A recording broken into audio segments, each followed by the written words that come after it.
Hello friend, welcome to my channel Avinash sir competition classes. आज मैं आप लोगों को बताने वाला हूँ साधारण ब्याज के बारे में। साधारण ब्याज एकदम शुरू से शुरू करूंगा आप लोगों के लिए, और ऐसा पढ़ाई कोई भी चैनल पे नहीं होगा। तो चलिए शुरू करते हैं। देखिए, हर टॉपिक को मैं जानकारी दूंगा। ऐसा नहीं है कि कोई भी टॉपिक छोड़ेंगे। साधारण ब्याज का हर डीपली में अध्ययन करेंगे और बहुत ही अच्छे तरीके से पढ़ेंगे। तो चलिए शुरू करते हैं। तो पाठ का नाम है साधारण ब्याज।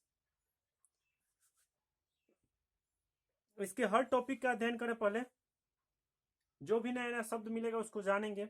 कोई भी टीचर क्या करता है, कोई भी टीचर पहले पढ़ाना ही, क्वेश्चन सॉल्व करना ही शुरू कर देता है। जब तक हमको उसके बारे में अच्छा से मालूम नहीं होगा कि वह क्या है, तब तक हम उसको नहीं समझ सकते। कितना भी क्वेश्चन बना ले उसको समझ में नहीं आएगा। तो पहले ब्याज क्या है, मूलधन क्या है, साधारण ब्याज क्या है, पहले यह सब जान ले। चलिए शुरू कर दे। एकदम जीरो से शुरू हुआ है और आप लोग हर वीडियो को देखिएगा, लगातार देखिएगा, रोज देखिएगा। और नहीं समझ में आए तो दोबारा देखिएगा, 3 बार देखिएगा, लेकिन समझ में आ जाएगा 2 बार देखने के बाद। तो चलिए शुरू करते हैं। ब्याज देखिए, ब्याज क्या होता है? उधार ली गई धनराशि को वापस करते समय जो अतिरिक्त राशि दी जाती है उसे ब्याज कहते हैं। मतलब जितना हम उधार लिए हैं, मान लीजिए हम किसी से 500 रुपया उधार लिए, उसको 600 रुपया दिए, यानी उसमें जो 100 रुपया अधिक दिए उसको क्या हो गया? ब्याज हो गया। समझ में आया? आप किसी से 400 रुपया ले लो और उसको 500 रुपया एक महीना में, एक साल में दो, तो इसका मतलब क्या हुआ? जो आप अधिक राशि दिए हो वह क्या हुआ? ब्याज हुआ। तो उधार ली गई धनराशि को वापस करते समय जो अतिरिक्त, मतलब जो अधिक राशि दी जाती है उसे ब्याज कहते हैं। समझ में आ गया? उम्मीद है कि समझ में आ गया होगा। फिर आगे बढ़ते हैं। मूलधन किसे कहते हैं? तो उधार जितना पैसा लेते हैं उसको मूलधन कहते हैं। उधार ली गई राशि को मूलधन कहते हैं। जितना भी रुपया, मान लीजिए हम आपसे 1,000 रुपया लिए, तो 1,000 रुपया मेरा क्या हुआ? मूलधन हुआ। तो समझ में आ रहा है? चलिए आगे बढ़ते हैं। अब अगला टॉपिक है साधारण ब्याज।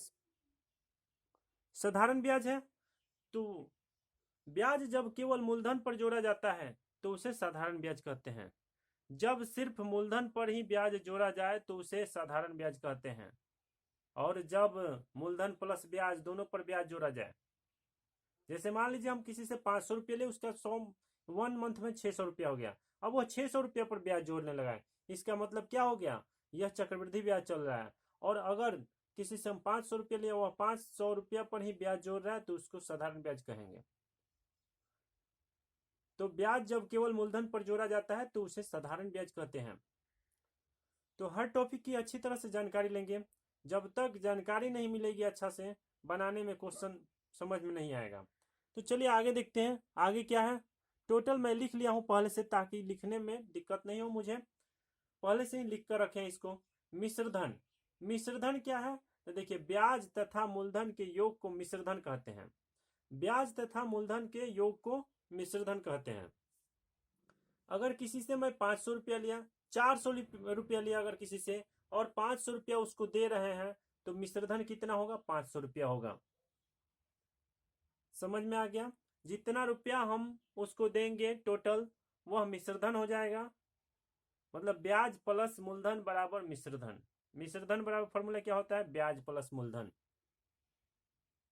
तो चलिए आगे देखते हैं। इसके आगे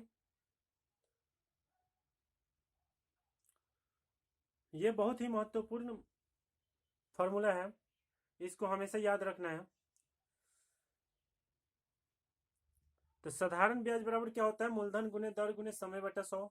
इसको आप लोग कॉपी में लिख लीजिए और इसको याद कर लीजिए। यह हर जगह प्रयोग होगा, तो इसलिए इसको हमेशा दिमाग में रखना है।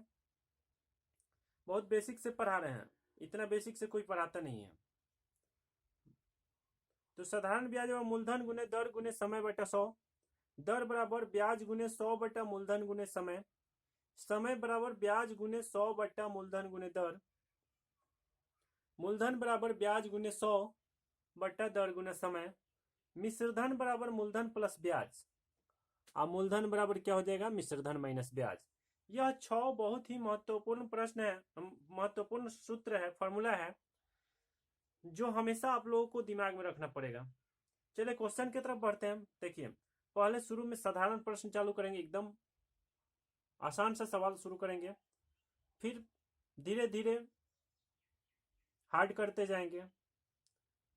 तो इसलिए आप लोग घबराएंगे नहीं, एकदम शुरू से आप लोग वीडियो देखिए और साधारण ब्याज की बीमारी दूर ही हो जाएगी। टाइप 1 है साधारण प्रश्न। इसमें बहुत ही आसान सा सवाल बताऊंगा। तो देखिए, फर्स्ट क्वेश्चन बहुत आसान सवाल है, आपको देखकर बहुत ही हंसी छूटेगी, लेकिन ऐसा सवाल बनाने के बाद ही भारी सवाल बनाएंगे। फर्स्ट क्वेश्चन है, 500 रुपया की धनराशि 10% वार्षिक साधारण ब्याज की दर पर 3 वर्ष के लिए उधार दी गई, उसका साधारण ब्याज ज्ञात कीजिए। यह बहुत ही आसान सा सवाल है। तो 500 रुपया की धनराशि मतलब बताया है कि मूलधन क्या हो जाएगा, जो राशि हम कर्जा लेते हैं उसको मूलधन कहते हैं। तो 500 रुपया की धनराशि, 500 रुपया जो है ये क्या हो जाएगा, मूलधन हो जाएगा। क्या होगा, मूलधन। मूलधन हो जाएगा। मूलधन कितना हो जाएगा, 500 रुपया। मूलधन 500 रुपया की धनराशि 10% वार्षिक साधारण ब्याज की दर से, दर कितना हो जाएगा, 10%। दर कितना होगा, 10%। दर 10%। दर कितना हो जाएगा, 10%। इसको इधर लिख देते हैं, इधर लिख देते हैं, प्रॉब्लम हो रहा है तो। दर कितना होगा, 10%। दर 10%। अब समय कितना दिया, 3 वर्ष दिया है। समय 3 वर्ष। समय 3 वर्ष। इसका साधारण ब्याज निकालना है। तो साधारण ब्याज का फॉर्मूला क्या होता है, साधारण ब्याज बराबर, पहले आप लोगों को फॉर्मूला लिखवा चुके हैं, बार बार मैं नहीं लिखूंगा। साधारण ब्याज बराबर क्या होता है फॉर्मूला, साधारण ब्याज में मूलधन गुने दर गुने समय बटा 100। जो आप लोग कॉपी में लिखे हैं उसको देखिए ध्यान से। साधारण ब्याज बराबर फॉर्मूला क्या होता है, मूलधन गुने दर गुने समय बटा 100। मूलधन को इंग्लिश में क्या कहते हैं, चले शॉर्टकट में लिख देते हैं, मूलधन गुने दर गुने समय बटा 100। समय बटा 100। इस पे मान सिर्फ रख देंगे, कितना हो जाएगा मूलधन, मूलधन 500 रुपया है। 500 गुना मूलधन 500, दर कितना है, 10%। समय कितना है, 3 वर्ष, और नीचे 100। 100 है, 2 शून्य से 2 शून्य कट जाएगा, कितना बच जाएगा, 50 दिया, 150। 150 रुपया क्या हुआ, साधारण ब्याज हो गया। समझ में आ गया, 150 रुपया क्या हो गया, साधारण ब्याज हो गया। चलिए अगला क्वेश्चन देखते हैं। साधारण प्रश्न का 2 नंबर प्रश्न देखते हैं, टाइप 1 ही है। साधारण प्रश्न का 2 नंबर प्रश्न, साधारण ब्याज की किस वार्षिक दर से 600 रुपया का 10 वर्ष का साधारण ब्याज 120 रुपया हो जाएगा। तो 600 रुपया जो है यहाँ पे क्या हो जाएगा, मूलधन हो जाएगा। मूलधन कितना, 600 रुपया। मूलधन कितना, 600 रुपया। दर कितना, किस वार्षिक दर से, दर निकालना ही है, और समय दिया है, समय 10 वर्ष। समय कितना, 10 वर्ष है। साधारण ब्याज 120 रुपया हो जाएगा, साधारण ब्याज दिया हुआ है। साधारण ब्याज कितना दिया है,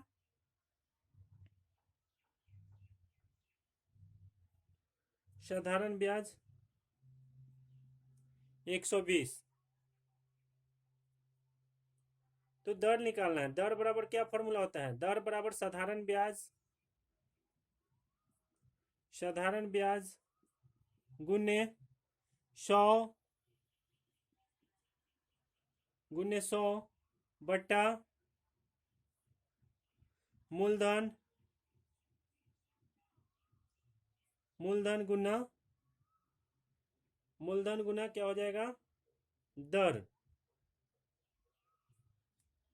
मूलधन गुना, सॉरी, दर निकालना है तो समय हो जाएगा, समय। मूलधन गुना समय, दर तो निकालना ही है। तो दर बराबर साधारण ब्याज गुने 100 बटा मूलधन गुना समय। बहुत ही आसान सा सवाल है। अब दर निकालना है मुझे, तो देखिए सब लिख चुके हैं। साधारण ब्याज कितना है, 120 रुपया है, गुना में 100, मूलधन कितना, 600, मूलधन कितना, 600 रुपया, मूलधन 600, और समय कितना, समय 10 वर्ष।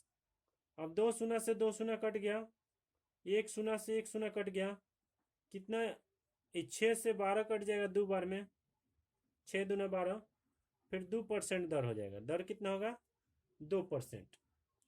आपका आंसर आ गया। दर बराबर क्या होता है, साधारण ब्याज गुना 100 बटा मूलधन गुना समय।